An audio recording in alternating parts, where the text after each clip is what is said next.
Programang ito ay rated SPG, striktong patnubay at gabay ng magulang ang kailangan. Masyado ngang magiging magulo ang eleksyon sa pagitan nila Tanggol at ng mga Guerrero.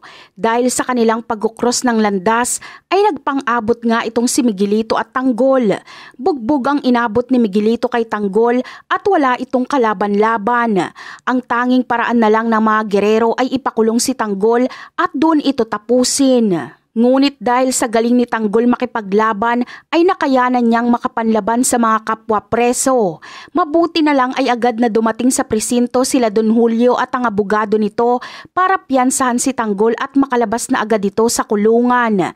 Ngunit ikinagulat nga ni Don Julio nang makita niya ang kalunos-lunos na nangyari kay Tanggol dahil halos hindi na nga ito makilala dahil sa bugbog na inabot nito. Samantala, sa pag-uwi ni Don Julio kasama si Tanggol sa mansyon ng mga Montenegro ay nag-uumapaw nga ang galit ni Ramon nang makita niya ang sitwasyon ni Tanggol. Hindi nga ito palalampasin ni Ramon kaya nangangako siyang ipaghihiganti niya ang ginawa ng mag-amang Roberto at Miguelito kay Tanggol. Ngunit hindi nga makakapayag si Tanggol na ang ama niyang si Ramon ang gumanti para sa kanya dahil ang gusto ni Tanggol ay siya mismo ang gaganti sa mga Guerrero at triple pa ang gagawin niyang ganti dito.